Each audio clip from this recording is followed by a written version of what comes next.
Eleanor Reed, Duchess of Calderhurst, stood in the doorway of her own dining room and was not permitted to enter. She did not raise her voice. She did not look at the aunt whose idea this plainly was.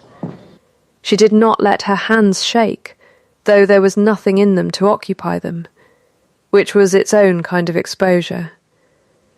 She unhooked the ring of household keys from her waist, counting them the way her father had taught her to count anything that mattered: feed store, dairy, linen press, wine cellar, the estate office itself, 11 in all, and set them without comment into the housekeeper's open palm. Mrs. Dunmore's fingers closed over them like a door shutting. Behind her, at the head of a table full of his father's old friends, the Duke of Calderhurst did not meet his wife's eyes. He had already said the words that would outlive the evening. "Keep to your rooms until the matter is settled."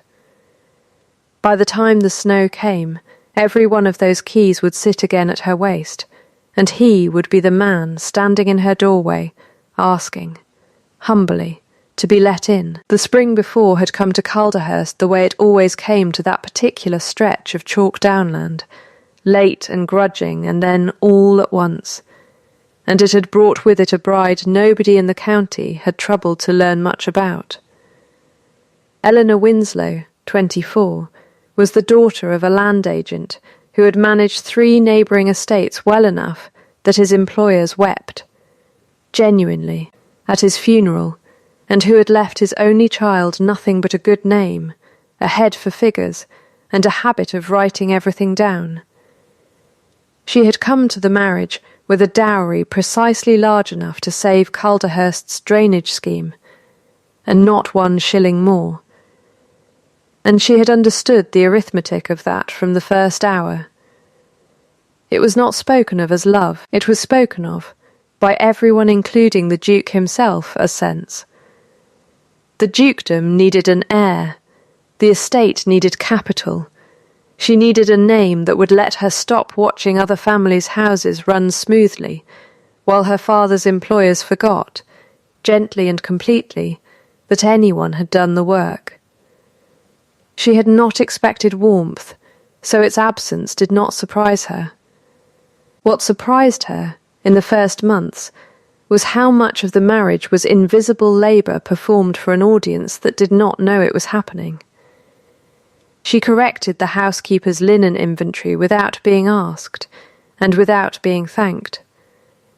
She reorganised the correspondence so that tenant petitions no longer sat unanswered for a season. She learnt every field name on the home farm before she had learnt the names of half the neighbouring families, because the fields, at least, would not pretend not to see her.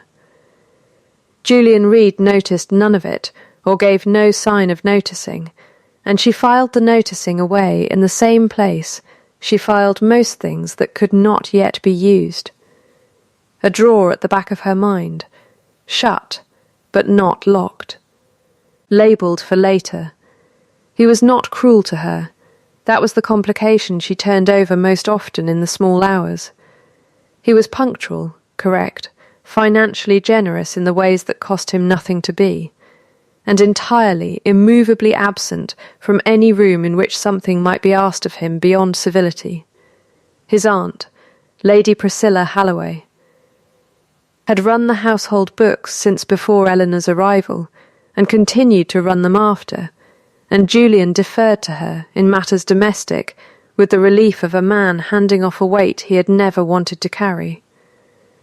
Eleanor watched the deference and understood, long before she could prove it, that a household run without oversight for a decade was a household with something buried in it. By November the deference had calcified into arrangement, and the arrangement into the evening it finally broke. Rent-day dinner at Calder Hall was traditionally a formality. Tenants paid at the estate office in the afternoon. The figures were read aloud after supper for the benefit of the assembled neighbours, and everyone admired the Duke's prosperity and went home.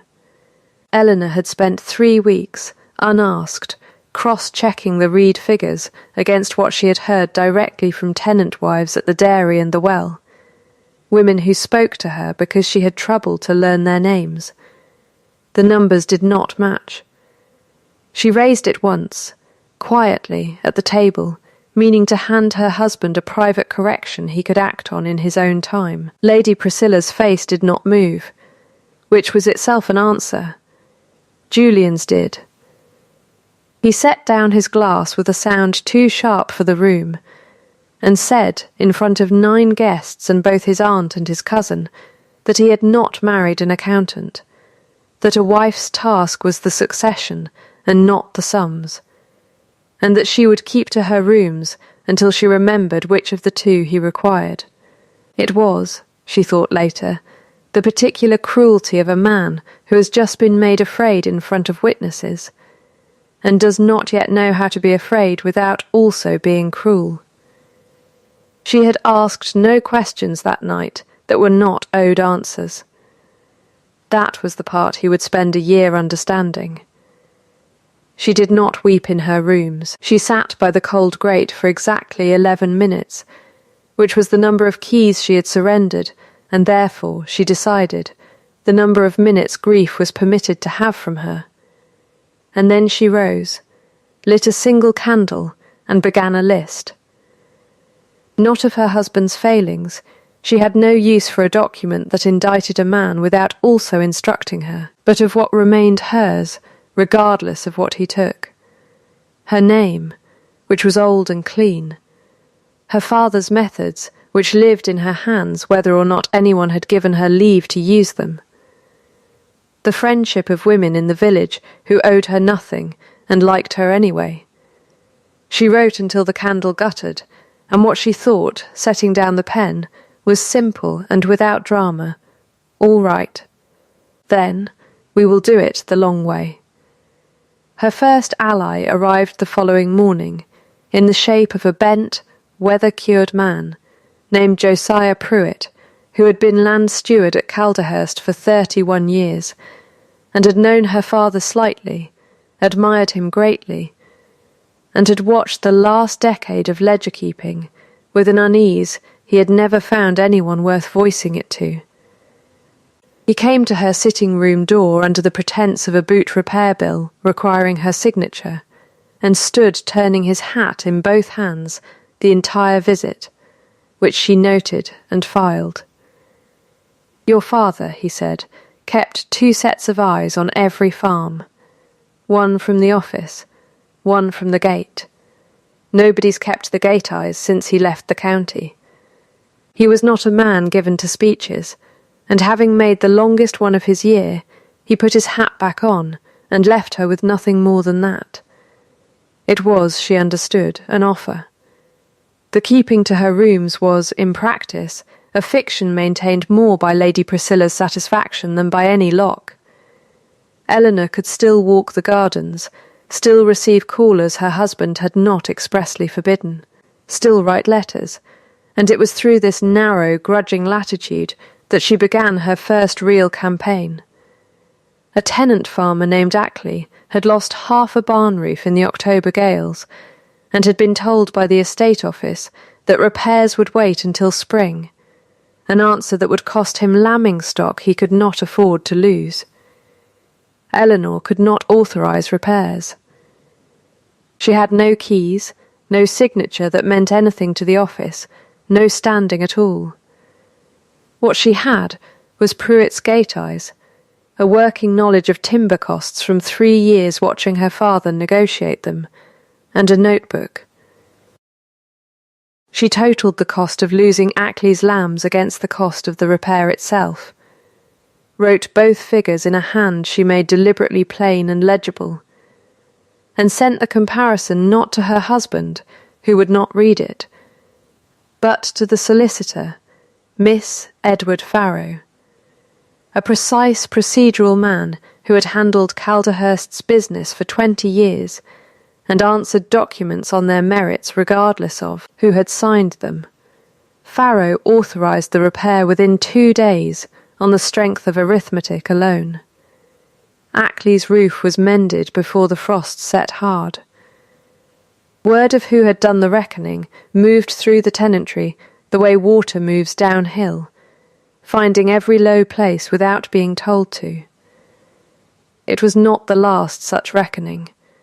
Within a month she had, working entirely through Pruitt and Farrow, and a scullery maid named Nell, who could be trusted to carry a folded page without reading it, resolved a boundary dispute between two tenant farms that had festered for 6 years, corrected a seed order error that would have cost the home farm a third of its spring planting, and quietly arranged fair wages for the Hedgers, who had been paid the same rate since Eleanor's father-in-law's time, despite the price of bread having climbed twice over.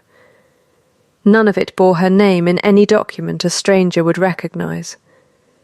All of it bore her method, which by December the tenantry had begun, without much subtlety, to call by name.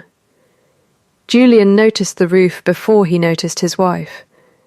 He rode past Ackley's farm on estate business, saw new thatch where he had been told none would come until spring, and asked his steward's clerk who had ordered it. The answer, delivered without embellishment, sat with him longer than he let anyone see. He did not go to her rooms that night. He stood outside the door for the length of 4 breaths, which the housekeeper's daughter, dusting the sconce at the end of the corridor, happened to witness and happened, being fond of the Duchess, to mention to no one but Eleanor herself. It was not a smile. It was not an apology.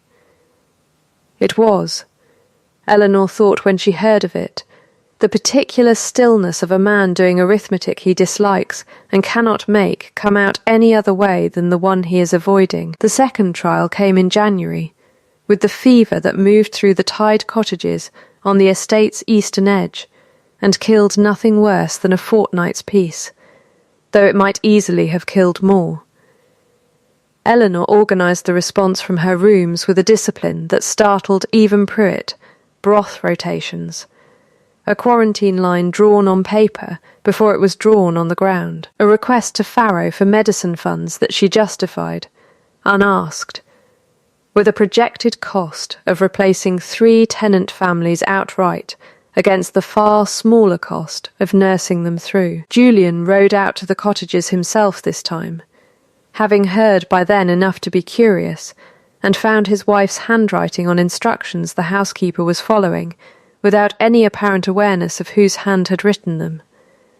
He asked, for the first time in their marriage, a direct question that was not about the succession. Whose plan is this? The housekeeper, not being Mrs. Dunmore, but a kinder woman named Halsey, who tended the sick wing, answered plainly, having no reason not to. Her Grace's, sir. It's always been Her Grace's, since November. It was in the weeks after the fever that the shape of Julian's coldness began to surface, not through confession but through accident. His valet let slip, in an unguarded moment, that the Duke had been raised by a father who called love a debt the family could not afford twice, a doctrine installed after the old Duke's own father had married for feeling, and nearly lost the estate to it. Julian's elder brother, Peter, had been the son groomed for warmth and easy charm, and Julian the second son groomed for duty and distance, until Peter's death of a putrid fever at 19 had handed Julian a dukedom he had never been taught to inhabit as anything but a ledger to be kept solvent. He had married Eleanor the way his father had taught him to approach every asset, for its use, not its worth. He had not yet learned there was a difference, or that the difference was the entire question.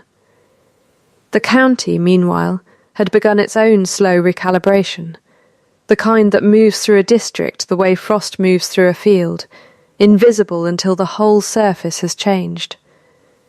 Callers who had once pitied the Duchess confined to her rooms began instead to remark, carefully, over tea, on how very well the estate was running this winter, and to whom that might be owed. Lady Priscilla heard the remarks and understood, faster than her nephew did, precisely what they meant for her.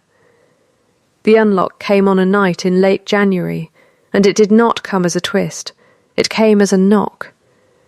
Julian stood in the doorway of his wife's rooms for the second time that winter. But this time he did not stand for 4 breaths and leave. He came in, and he set on the table between them the ledger from Ackley's roof, the fever accounts, the seed order correction, 3 months of his wife's invisible work made suddenly, humiliatingly visible to him all at once. He did not apologize first. He explained first, haltingly, the doctrine his father had planted, and the brother whose death had watered it. And when he finally reached the apology, his voice broke on the second word, and he stopped, and started again, which she noted was the first unrehearsed thing he had ever said to her. "I did not marry a person," he said. "I married a use. I am asking you to let me try again, and I understand I have no right to ask it." Eleanor did not forgive him that night, and she told him so plainly, because forgiveness offered too early was, in her experience, a debt neither party could actually pay. What she offered instead was terms. "Show me," she said. "Not tonight, and not with words. Show me over time."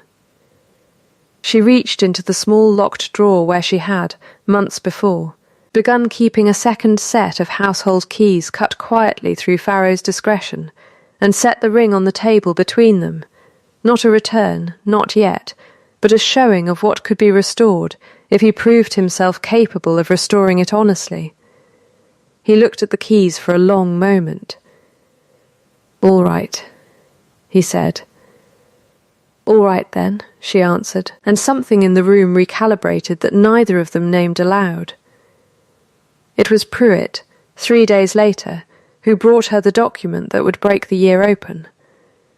He had kept, without ever mentioning it, a private set of rent receipts running back 9 years, a habit inherited from her own father's practice of trusting no single ledger absolutely. Laid beside Lady Priscilla's official household accounts, the discrepancy was not subtle once seen, sums collected from tenants consistently a shade higher than sums recorded, the difference routed, over 9 years, into an allowance nobody had ever formally approved for Lady Priscilla's son, Roderick Halloway, who was next in line for the dukedom should Julian remain without an heir and who had. As far as Eleanor could determine from careful, delicate inquiry, no idea any of it existed. Eleanor assembled the case the way her father had taught her to assemble anything meant to survive scrutiny, methodically, in triplicate, with every figure sourced to a name willing to stand behind it. Pharaoh verified the receipts against bank records. Halsey and 2 other tenant wives agreed, quietly and separately, to say plainly what they had paid if ever asked under oath. Pruitt's 9 years of gateside bookkeeping anchored the whole structure. It took 3 weeks of careful, patient work, most of it conducted in full view of a household that had no idea what it was watching. Lady Priscilla was not a woman who waited to be undone. She struck first, in early February, with a letter she produced before Julian at breakfast, purporting to be correspondence from a Bristol solicitor, to whom Eleanor had supposedly written, proposing to sell off a stand of the estate's best timber behind her husband's back. The proceeds to be banked in her own name against the day she chose to leave him. It was a forgery, built cleverly on a truth. Eleanor had indeed written to a Bristol solicitor, though on the subject of drainage easements, not timber, and never once concerning her own accounts. Julian, to his credit and to Eleanor's private cautious relief, did not believe it outright. But he did not dismiss it outright either, and the hour in which he sat with the letter and did not immediately come to her was an hour Eleanor counted, silently, against the ledger of his proving. "I am not angry," she told him, when at last he did come, letter in hand, uncertain how to begin. "I am clear, they are different countries.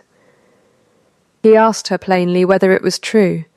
"No," she said, "but I understand why you had to ask, and I will not hold the asking against you if you do not hold my patience against me while I answer it properly, before witnesses, in a way that leaves no room for a second letter."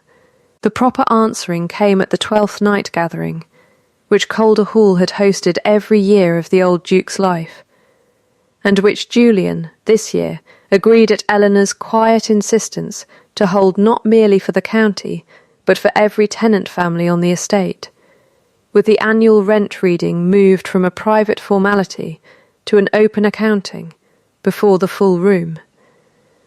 Lady Priscilla objected on grounds of propriety, and was overruled, gently and finely, by her own nephew, which she did not forgive quickly. The hall on the night itself held perhaps 90 people, gentry and tenantry seated together for once at the Duke's own instruction, and Eleanor stood at the long table with Farrow at her right hand, and Pruitt's 9 years of receipts squared in a neat stack before her.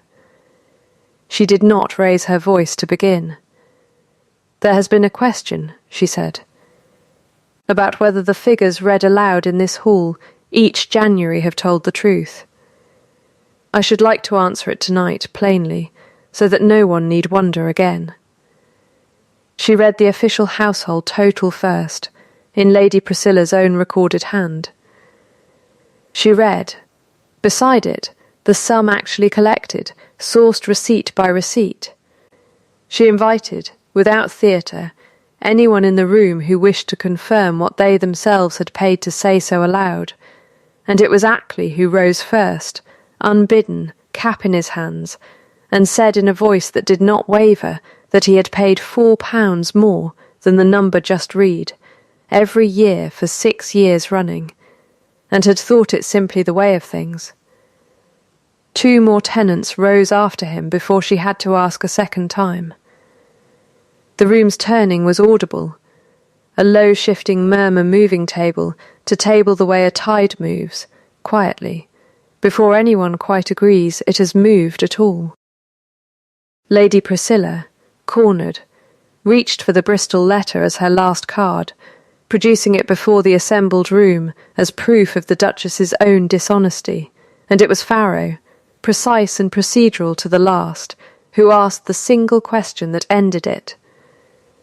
"This hand," he said, laying the forged letter beside 3 years of genuine correspondence from Lady Priscilla's own desk, "is remarkably like your own, my lady, in the loop of the capital E. Would you care to explain the resemblance?" Lady Priscilla did not answer.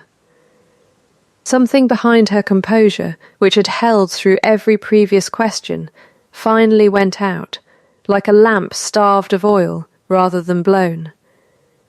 Roderick Halloway, seated near the back, rose without being asked and said, in a voice thick with a shame that was clearly his own and not his mother's, that he had known nothing of any allowance and would not touch a shilling of it. And the room believed him, because a young man ashamed in public is not a thing easily performed. Eleanor could have destroyed her that night, and the room would have let her. She chose instead the mercy that cost her something to give. Lady Priscilla will retire to her sister's house in Dorset, she said, with a settled allowance sufficient to live modestly, and not 1 penny more, and the accounts of this estate will be reviewed each quarter by Mr. Farrow, and read aloud each January exactly as they were read tonight, so that this house need never again ask its people to trust a number it will not show them. It was mercy, and everyone in the hall understood it was also a sentence, and that the woman who had pronounced it had the power that night to have chosen otherwise. The explanation Julian owed her came 3 nights later, in full in the estate office rather than her sitting room, because he told her plainly he wanted the account given in the room it concerned. He laid out the whole of his father's doctrine, the grandfather's near ruin, Peter's death and the cold instruction that had followed it like a second inheritance, and when he finished he said, "That is the explanation. It is not the apology. I understand the two are not the same thing, and I owe you both. The apology, when it came, was short, and it broke once in the middle, and she let it break without rushing to fill the silence, because she had learned by then that a silence a man sits inside without flinching is worth more than any speech performed to end it quickly. Her terms, when she gave them, were itemized the way she itemized everything, aloud and without softening. The household keys were to be hers by right, recorded in the estate's own deed of settlement, not held at her husband's pleasure. Her name would appear beside his on the quarterly accounts Farrow now oversaw. She would not mediate every quarrel between the family and the tenantry. That work, she said, belonged to a man learning to do it himself, not to a wife cleaning up after him a second time. He agreed to each condition in the same 2 words, plain and unadorned. Agreed, he said, and then, when she asked if he understood what he had agreed to, agreed, and glad of it.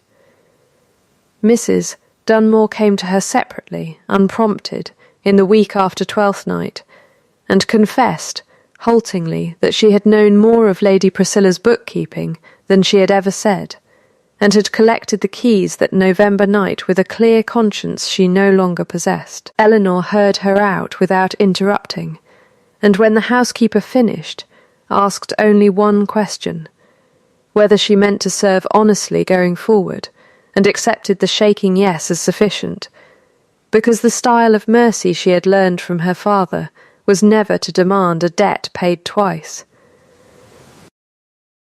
Winter proved him in units small enough that no single one meant anything, and the sum of them meant everything. He moved his chair, without remark, to sit beside hers at the estate office table rather than across from it. He began pouring her tea before she asked, which she noted the 3rd time it happened, and said nothing about, filing it instead. He brought her Ackley's next season's planting figures unprompted, wanting plainly her opinion rather than her permission. Once, in February, he made a decision alone about a tenant's arrears out of old habit, forgetting to consult her, and caught himself in the act of having forgotten. She named it calmly when he told her. "That is the old pattern," she said. "Not because you meant harm, because habit is older than intention." He did not defend himself. "You're right," he said. "I'll not let it happen twice," and it did not happen twice, which she counted as the whole of the proof. He did not say the 3 words easily, and when he finally said something like them, on an evening in March, with the thaw just beginning to move through the home farm's ditches, he said it his own way. "I would choose you," he told her, "if I were choosing today, knowing everything, with no ledger to balance and no heir required. I have been choosing you for some time now. I simply did not have the honesty to say so until I had earned the right to." The winter that followed, 2 years on from the night the keys had first left her hand, found Calder Hall a different house to walk through, though nothing about its walls had changed. The rent readings were public each January, exact to the shilling, and no one in the county thought it remarkable any longer that the figures came partly in the Duchess's own hand. Roderick Halloway managed a modest farm 3 parishes over, on land Eleanor had helped him lease honestly, and wrote to her at Christmas without fail. Lady Priscilla lived quietly in Dorset, and did not write at all, which suited everyone. Ackley's roof had long since weathered to match the rest of the barn. The Hedgers were paid a fair wage now as a matter of estate policy, set down in writing, so that no future steward could quietly let it lapse. The ring of household keys hung, these days, at Eleanor's waist, not as a duty assigned but as a right recorded. And it was Julian, more often than not, who came to find her by listening for their small, particular sound moving through the house, the kitchens, the nursery, the estate office, rather than waiting in some other room to be summoned to her. The house, callers remarked without quite knowing why, no longer felt like a place holding its breath. It felt, one elderly neighbour said, like a house that had finally exhaled. He had told her once, in the worst hour of that first winter, to keep to her rooms until the matter of the succession was settled. He told her now, most winters, something closer to the opposite, standing in her doorway, not to command her back into it, but to ask, humbly, whether he might come in. She had married a man who classified her as useful before he understood she could be loved, and she had not spent the interval waiting to be forgiven for the mistake of his verdict. She had spent it becoming a woman no honest ledger could leave out. She had stopped asking to be seen. She had made herself impossible to unsee. And that, unlike a title or a fortune, or even a name, was not a thing that could ever again be taken from her.